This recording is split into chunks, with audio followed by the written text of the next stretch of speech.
जैसा कि आप देख रहे हैं, मैं इस समय मनकापुर गोंडा जिला के मनकापुर बाजार में मौजूद हूं और हमारे साथ आज सम्यक पार्टी के राष्ट्रीय सचिव जी मौजूद हैं और मैं कुछ पार्टी के बारे में जानने की कोशिश करता हूं। सर, हमारे अखंड भारत न्यूज में आपका बहुत बहुत स्वागत है और आपके सभी दर्शकों को मेरा नमस्कार। मनकापुर में तो यहाँ आप किस उद्देश्य से आए? देखिए, मनकापुर तो आने का उद्देश्य ये है कि हम लोग गए थे, पार्टी का राष्ट्रीय अधिवेशन था जी, मांडा इलाहाबाद जी, तो हम लोग परसों ही गए थे। जी, मीटिंग निपटाने के बाद हम लोग वापस आ रहे थे जी, तो यहाँ आपसे मुलाकात हुई। जी। हाँ, तो ये किस तरीके की मीटिंग थी सर? पार्टी का राष्ट्रीय अधिवेशन था जी जी। सर, हम देख रहे हैं अभी कुछ दिन पहले जो है हमारे राष्ट्रीय अध्यक्ष जी से बात हुई थी जी तो उन्होंने बताया कि नगर निकाय चुनाव में कुछ प्रत्याशियों को उतारेंगे और जैसा कि आपसे आज मुलाकात हुई तो क्या आपकी पार्टी के कैंडिडेट को उतारा गया? हाँ, उतारे गए हैं। जी। कई जिलों में जहाँ हमें कैंडिडेट मिलते गए हैं, जी, जी, उन जिलों में हम कैंडिडेट उतारते रहे हैं। पार्टी के कई कैंडिडेट उतारे गए हैं जी, जिन जिलों में हमको मिलते रहे, सक्रिय रूप से अच्छे जो कैंडिडेट मिले उनको उतारा गया। ऐसा कितने जिले होंगे कि जिसमें आपके जो है कैंडिडेट चुनाव लड़ रहे हैं? हमारे कैंडिडेट ज़्यादातर इलाहाबाद में लड़ रहे हैं जी, और आगरा में। जी, जी, जी 2-3 जिले में जो है। जी। सर, लेकिन इस वीडियो के माध्यम से आप उन कैंडिडेट के लिए आप क्या कहना चाहेंगे जो मैदान में हैं और या कुछ कैंडिडेट ऐसे हैं कि जो मतलब अभी नहीं उतर पाए हैं, कहीं चाहे उनके अंदर भय हो या कुछ भी हो, या आपकी जो कैंडिडेट उतर चुके हैं उनके लिए आप क्या कहना चाहेंगे, उनके मनोबल के लिए या उनके? देखिए, जो कैंडिडेट हमारे उतारे गए हैं जी, वो कैंडिडेट सिर्फ अपनी पार्टी की विचारधारा यदि लोगों तक पहुंचा देते हैं जी, तो निश्चित रूप से उनका जीत तय है।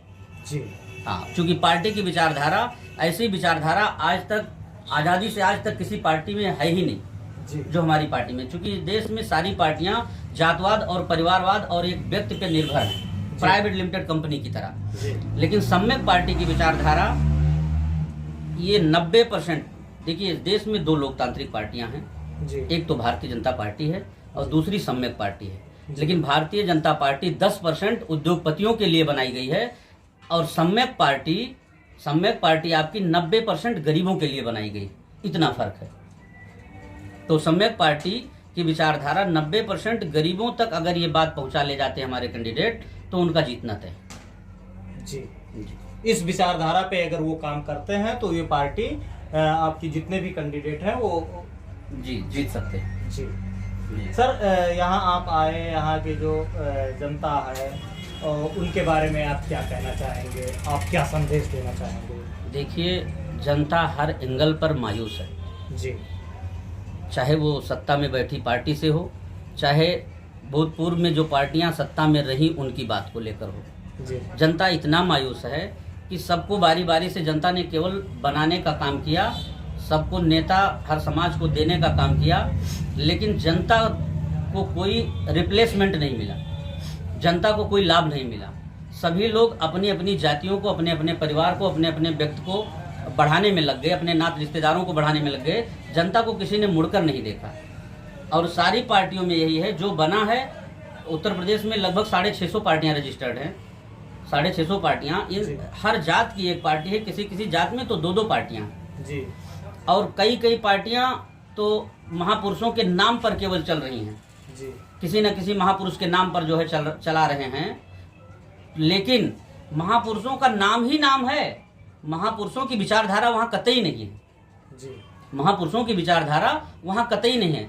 हमारे महापुरुष कहते थे कि आप लोकतंत्र चलाइए। भाई, लोकतंत्र गरीबों को राजा बनने के लिए बनाया गया था, लोकतंत्र गरीबों को राजा बनने के लिए बनाया गया था, लेकिन ये राजतंत्र चला रहे हैं, अपने परिवार को डेवलप कर रहे हैं, राजा का बेटा राजा बना रहे हैं। कहाँ लोकतंत्र है? वो गरीबों के लिए लोकतंत्र है कि आम जनता से राजा चुनकर आएगा। तो ये चीज कोई चलाना नहीं चाह रहा है। हमारी सम्यक पार्टी आम जनता से राजा चुनने का काम कर रही है और बूथ अध्यक्ष से राष्ट्रीय अध्यक्ष तक बनाने का काम कर रही है। और सत्ता में आने पर प्रत्येक जाति को मौका दिया जाएगा कि प्रधानमंत्री और मुख्यमंत्री भी बनाया जाए। जी। तब जनता का भला होगा, जनता के बच्चों को, गरीबों के बच्चों को अच्छी शिक्षा मिलेगी, अच्छा रोजगार दिया जाएगा और किसानों के लिए बिजली पानी की अच्छी व्यवस्था की जाएगी, बीज की, दवा की, खाद की अच्छी व्यवस्था की जाएगी, ताकि किसान और उनके लगे हुए फसल को, उनके फसल का बीमा भी कराया जाएगा, और कि मतलब कोई दैनिक आपदा आ जाए तो उनका जो है नुकसान ना हो, उनका बीमा सर, कराया जाएगा। लेकिन अब जैसा देख रहे हैं किसान जो है जी। फसल बीमा, तो ये सरकार जो है कहीं ना कहीं अब हर किसानों को दे रही है। हाँ। तो उसमें सर जैसे आप ये चीजें कह रहे हैं, तो क्या उसमें कोई यूनिक चीज डालेंगे, यूनिक तरीके से आप करेंगे? देखिए, किसानों की आय दोगुनी करने का लोभ लालच जो दे रहे हैं लोग, जी आज तक दोगुनी नहीं हो पाई भाई। 2014 से आज तक दोगुनी नहीं हो पाई, जी और ना ही दोगुनी होते दिख रही है। किसान की आय दुगनी जब हो पाएगी जब सारी व्यवस्था देने के बाद उनके फसल की अच्छी कीमत मिल जाएगी। जी। वो अपने फसल पर कितना पूंजी लगाए हैं, जब उसका दाम किसान स्वयं निर्धारित करेगा तब उसको उसकी पूंजी मिल पाएगी, तब उसको लाभ मिल पाएगा। इसलिए हमारी सरकार में यही व्यवस्था की जाएगी, किसान अपनी फसल के मूल्य का निर्धारण स्वयं करे। जी, धन्यवाद सर, आप हमारे यूट्यूब चैनल में जुड़े, उसके लिए आपको बहुत बहुत धन्यवाद सर।